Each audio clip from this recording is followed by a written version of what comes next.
अस्सलामुअलैकुम वरहमतुल्लाहि वबरकातुहू। हमारी एक्सरसाइज 2.3 चल रही थी, उसका क्वेश्चन नंबर अब 3 करने जा रहे हैं हम।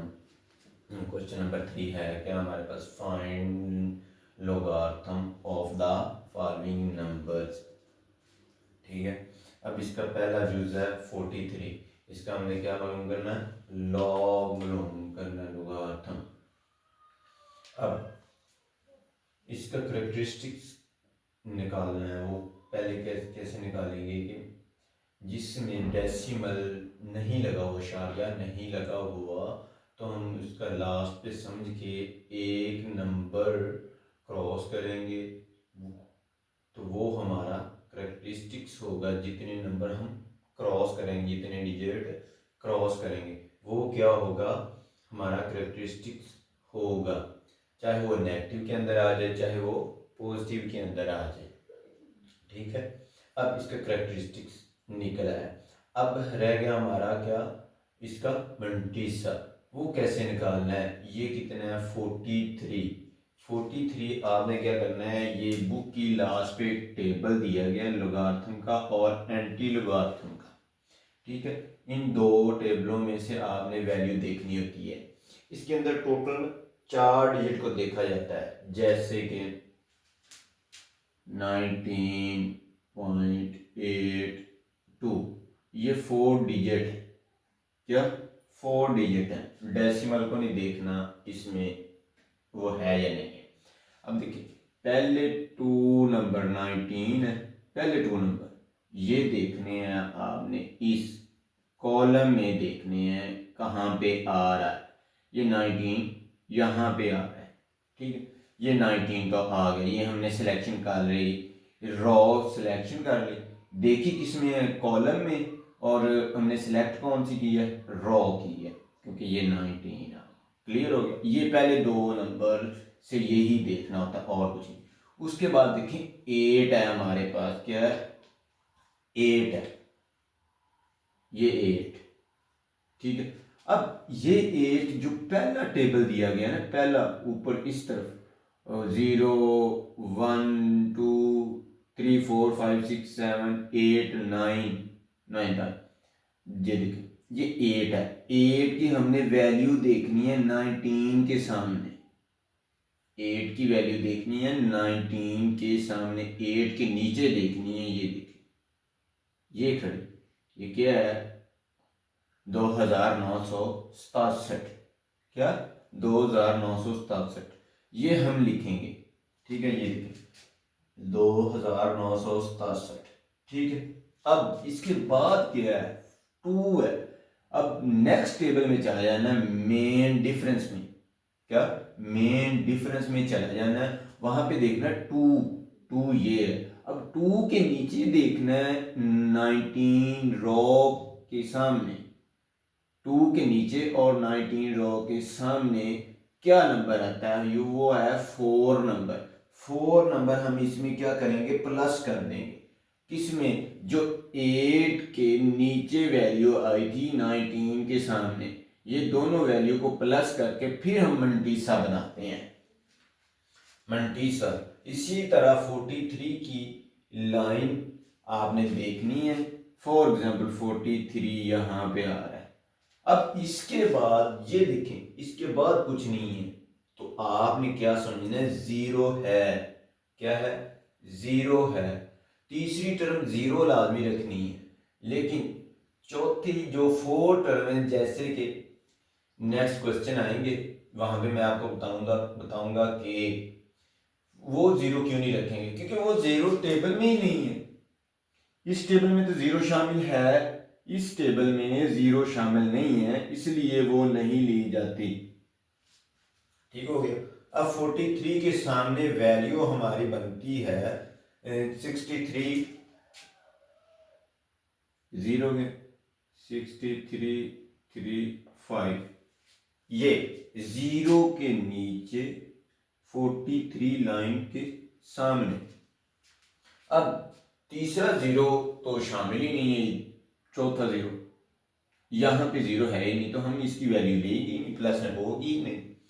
तो ये इसका मंडीसा निकल आया हमने 43 का कॉलम नीचे आना है, पहले कॉलम में नीचे आना है, 43 ढूंढना है, वो कहाँ पे है, और उसके सामने जीरो के नीचे वैल्यू देखनी, तो हमारी 6335 दी होगी।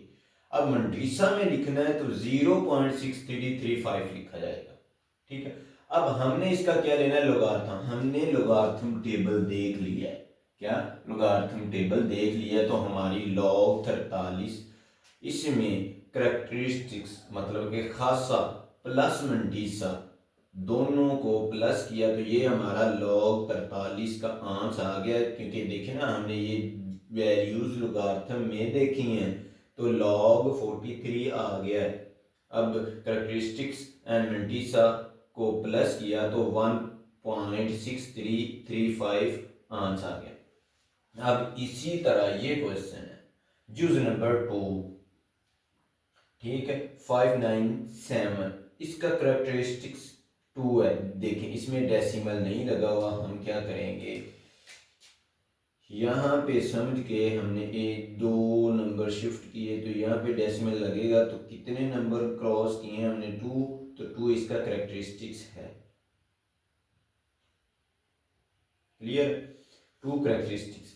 अब मंडीसा देखना है, पहली 2 वैल्यूज आपने क्या करना है कि कॉलम में ऊपर से नीचे कॉलम में देखना है 57 कहाँ पे आ रहा है। फॉर एग्जांपल मैं ले लेता हूँ 57 यहाँ पे आ रहा है।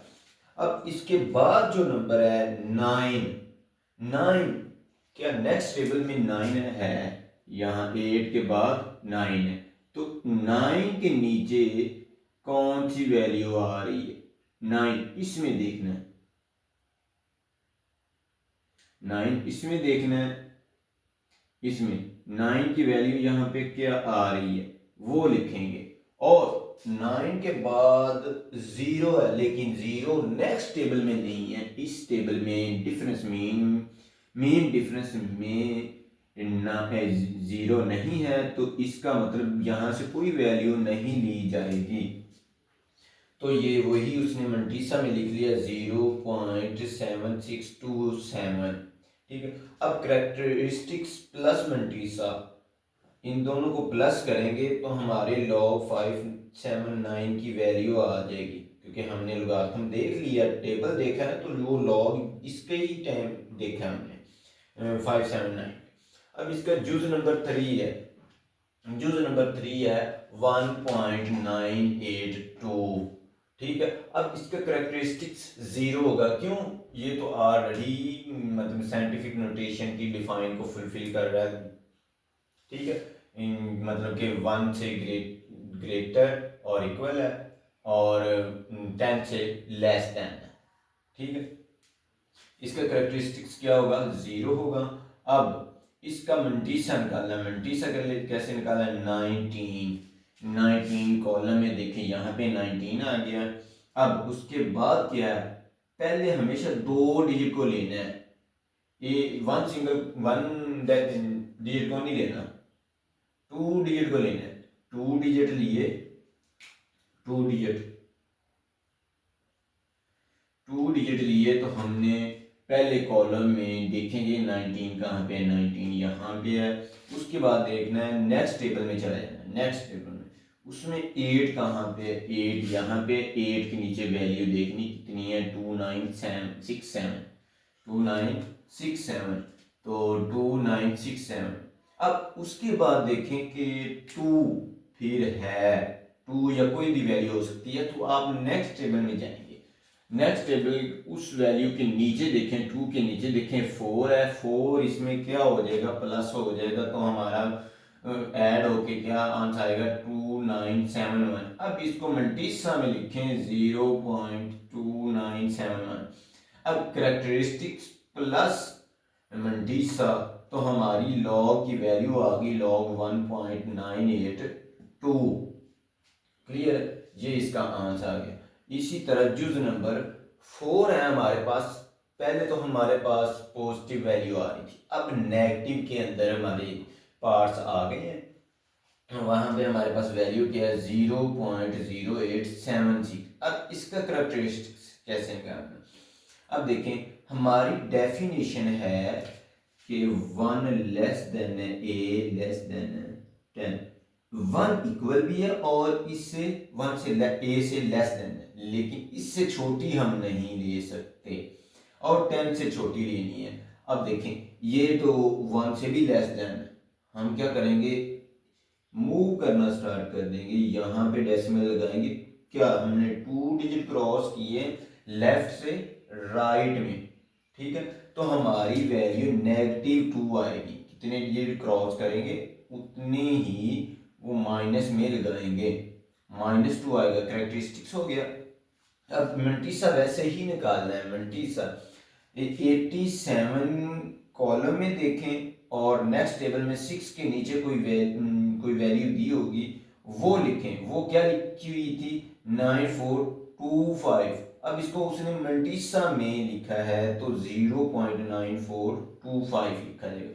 अब characteristics plus mantissa log 0.0876 is equal to -2 characteristics plus mantissa 0.9425, इन दोनों को प्लस किया -1.0575, ये इसका आंसर आ गया। अब जो नंबर हमारे पास 5 है 0.047, इसका करेक्टरिस्टिक्स -2 आएगा और इसका मंटीसा 6721, ठीक है, और फिर मंटीसा में लिखा गया तो 0.6721 लिखे। अब लॉग 0.047 निकालना है तो हम characteristics plus mantissa, characteristics plus मंटीसा इसका प्लस किया तो आंसर क्या आया, -1.3279। अब इसी तरह जो नंबर 6 है हमारे पास 0.000354, इसका करेक्टरिस्टिक्स क्या आएगा, -4 आएगा, क्योंकि हमने डेफिनेशन फुलफिल करनी है तो ये यहाँ पे आएगा। तो 4 नंबर हमने क्रॉस किए तो -4 लग जाएगा। अब मंटीसा देखना है 35 की लाइन, हाँ जहाँ पे 0 आ गई, 0 आप छोड़ देंगे, स्किप कर देंगे, 0 को शामिल नहीं किया जाता। देखें ना इसमें 0 नहीं दी गई, ठीक है। अब आपने डिजिट वाले ही नंबर लेने हैं। 35 कॉलम में देखेंगे 35 कहाँ पे है, 35 फॉर एग्जाम्पल यहाँ पे लगा दे, और 4 के नीचे वैल्यू देखेंगे क्या है, 4 के नीचे वैल्यू देखेंगे वो वैल्यू होगी 5490, ठीक है। अब नेक्स्ट 4 के बाद 0 आगे आया, 0 है इधर तो है लेकिन इस टेबल में नहीं है तो वो हम वैल्यू नहीं लेंगे। ये मंटीसा है हमारे पास आया 0.5490। अब लॉग लेना है 0.000354 is equal to characteristics plus mantissa. Characteristics क्या है, -4 है, प्लस मंटीसा क्या है 0.5490। इन दोनों को वैल्यू को प्लस करें तो हमारा -3.41451 आएगा, आंसर आ गया। बेसिकली आपको ये समझ आनी चाहिए ये लोगारिथम का हम टेबल किस तरह देखते हैं, तो बकायदा मैंने एक्सप्लेनेशन में बता दिया। अगर आपको फिर भी समझ ना लगे तो आप अगेन मैसेज कमेंट करके आप पूछ सकते हैं, तो मैं उस पर ना अलग सी वीडियो बना दूंगा ताकि आपको देखना आ जाए, आपकी कन्फ्यूज़न दूर हो जाए।